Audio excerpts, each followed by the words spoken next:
Have you ever looked at the world's wealthiest people and thought, how do they do it? How do they keep amassing more and more wealth while the rest of us feel like we're just treading water? It's a question that can feel frustrating, even a little unfair. But what if I told you it's not about luck, secret handshakes, or being born into the right family? What if it's about a specific mindset and a set of strategies that anyone, and I mean anyone, can learn and apply? For a long time, I believed that getting rich was a zero-sum game. For someone to win, someone else had to lose. But the more I studied successful people, the more I realized I had it all wrong. Wealth isn't a finite pie that we all have to fight over.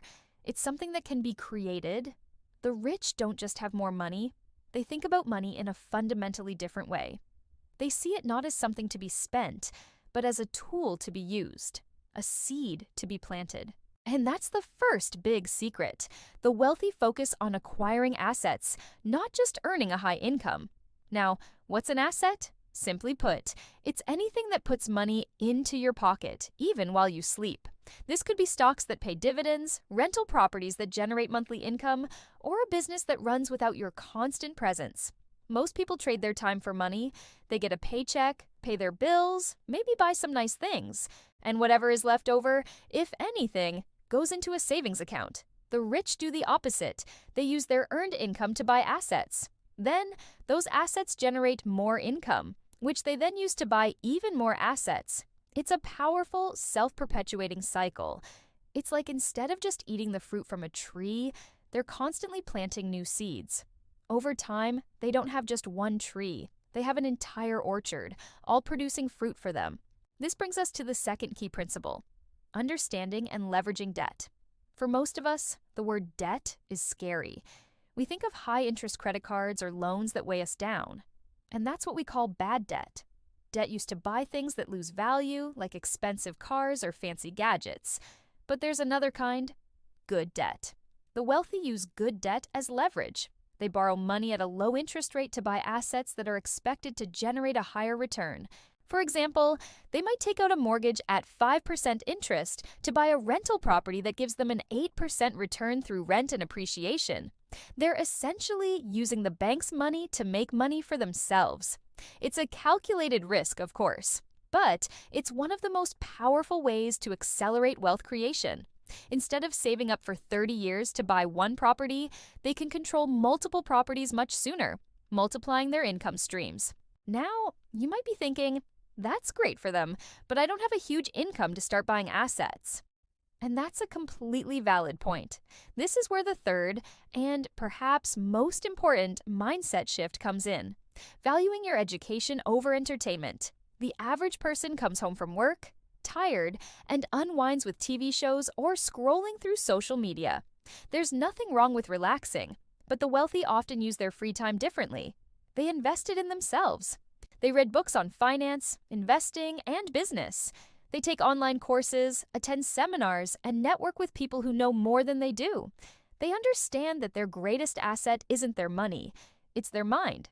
Every skill you learn, every piece of financial knowledge you gain, increases your ability to spot opportunities and make smarter decisions. It is an investment that pays the highest dividends and one that no one can ever take away from you. Think about it.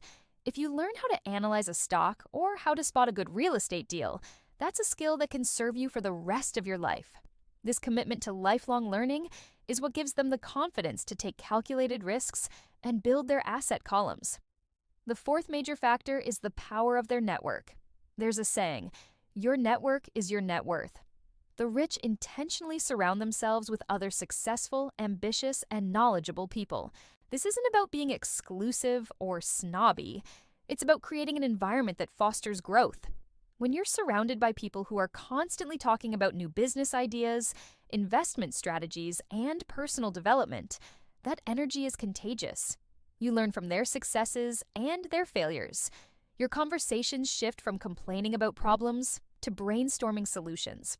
This mastermind environment creates a flow of opportunities, partnerships, and valuable information that you simply can't get when you're isolated. They share deal flow, they offer advice, they hold each other accountable. It's a powerful ecosystem for success. So, How can you start applying these principles today, right now, no matter your current situation? First, start tracking your finances. Know exactly where your money is going. Every dollar you spend is a choice. Is it going towards a liability that takes money from you, or could it be redirected towards an asset, no matter how small? Maybe you can't buy a rental property tomorrow, but can you invest $50 into a low-cost index fund? Can you start a side hustle with a skill you already have and put all the earnings from that directly into your investment account? The amount you start with is less important than the habit you build. The habit of paying yourself first, by funding your asset column before you pay for your wants, is the foundation of financial freedom. Second, start your financial education today. Don't just consume content, study it. Instead of watching another series, pick up a classic book on investing. Listen to a podcast about personal finance on your commute. Follow financial educators who break down complex topics into simple, actionable steps. Dedicate just 30 minutes a day to learning about money. In a year, you will be in a completely different place. The goal is to move from being a passive consumer to an active, informed investor. Third, start building your network intentionally. Go to local business meetups, join online communities related to your financial interests. Don't be afraid to reach out to people you admire and ask for advice. You'd be surprised how many successful people are willing to share their knowledge with someone who is genuinely curious and respectful of their time. Offer value first. See how you can help others before asking for anything in return. The path to building wealth isn't a get-rich-quick scheme. It's a marathon, not a sprint. It requires discipline, patience, and a willingness to think differently from the crowd. The rich get richer because they play a different game.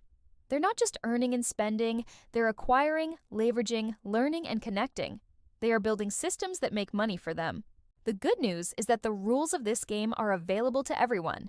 You don't need permission to start. You just need to make a decision to change your mindset and your habits. Start small, stay consistent, and focus on building your asset column, $1, one book, and one connection at a time. The powerful cycle that works for them can absolutely work for you too. Thank you so much for watching. If you found this valuable, please give this video a thumbs up and hit that subscribe button. I'd love to hear your thoughts in the comments below. What is the one small step you are going to take today? Until next time, keep learning and keep building.